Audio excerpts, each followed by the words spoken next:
Hey everybody, I just wanted to give you an update on what's going on with Kim. First of all, let me just say thank you. We've been overwhelmed by the amount of love, the texts, the calls, the messages.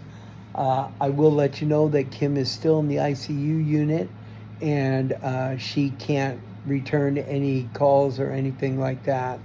Um, but here's a quick update. We got the call, as most of you know, on Monday morning about 4:30 for her to head to the hospital for her transplant.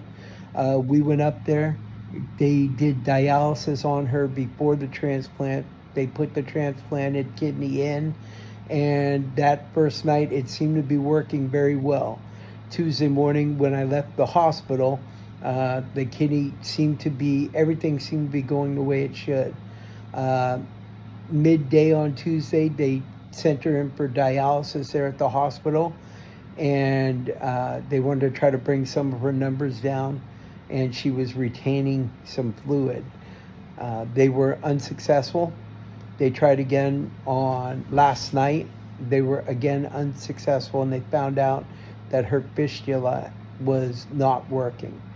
So they tried to put an emergency line in her carotid, which failed. At that which time she put a second. They tried on this side, this carotid, and they were successful. They were able to put her on dialysis. And for those of you that know her history, what happened was about a year ago, she went 6 days without dialysis and was in a coma for 7 days after that. And so they wanted to make sure they brought her levels down. So they started doing very short sessions of dialysis to try to get her body all lined up. They've tested her heart, they've tested her head, they've tested her lungs, they've even done an ultrasound of the kidney, and everything is clear. The kidney seems to be functioning. However, with the massive amount of fluid buildup, she gained 39 pounds in just over a day. So with the massive amount of fluid buildup, the kidney was dormant, and so their thought, my thought, what we're believing for is that as they get some of this excess fluid off, that kidney will wake up.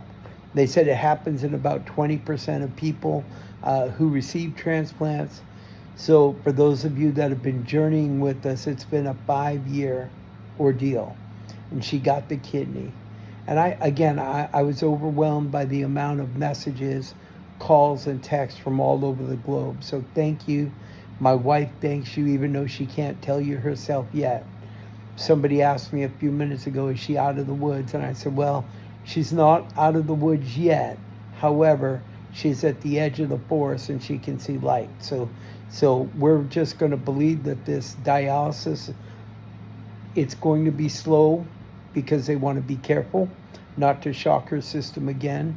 They're giving her all of her meds so that the kidney stays, the anti-rejection meds, so that the kidney stays functioning.